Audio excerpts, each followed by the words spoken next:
नवाबों के शहर लखनऊ की यूं तो खान पान के बारे में आपने बहुत चर्चाएं सुनी होंगी, लेकिन आज हम आपको बताने जा रहे हैं नवाबों के वक्त की एक ऐसी रोटी जिसे शीरमाल कहा जाता है और इसे नवाबों की रसोई में ही इजाद किया गया था। जी हां, इसे 1827 में नवाब नसरुद्दीन हैदर के वक्त पहली बार लखनऊ में बनाया गया था।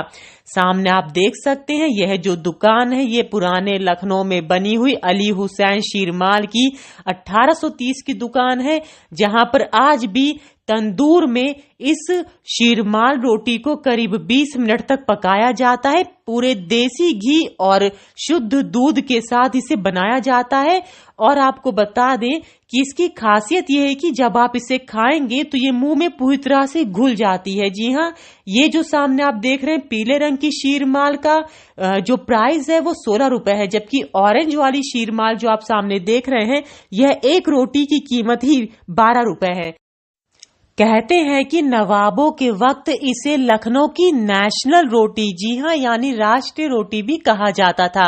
और नवाब ऐसा भी मानते थे कि अगर उस वक्त की दावतों में शीरमाल रोटी शामिल नहीं होती थी तो उसे अधूरा माना जाता था। कहते हैं कि नवाब खुद इन दुकान पर आकर के इस रोटी को खाते थे। और इस रोटी की सबसे बड़ी खासियत यह है कि आप एक रोटी खा सकते हैं, उसके बाद आपको दूसरी रोटी खाने की जरूरत नहीं पड़ेगी, क्योंकि यह इतनी भारी होती है।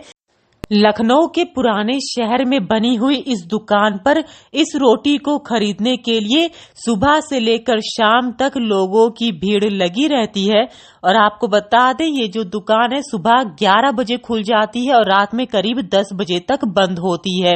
और ये जो रोटी है इसकी खासियत ये है कि यह पूरे मैदे में बनाई जाती है। जी हाँ, मैदे में दूध और घी को मिलाकर इसे बनाया जाता है, जिसके बाद यह बेहद नरम और बेहद सॉफ्ट बनती है, जिस वजह से लोग इसे पसंद भी करते हैं।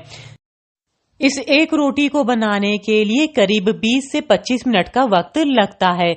और आपको बता दें कि मुगलों के वक्त भी इस रोटी को रसोई की आन बान और शान माना जाता था। तो फिरंगी महल के पास में वहाँ पर एक महमूद नामक एक शख्स था जो बाहर से आया था, लखनऊ का नहीं था। तो उसने यहाँ पर अपनी एक दुकान खोली और दुकान खोलने के बाद में वो बनाने लगा, तरह तरह की चीज़ें बना के बेचने लग गया खाने की। उनमें से एक चीज़ थी, रोटियाँ बनाता था।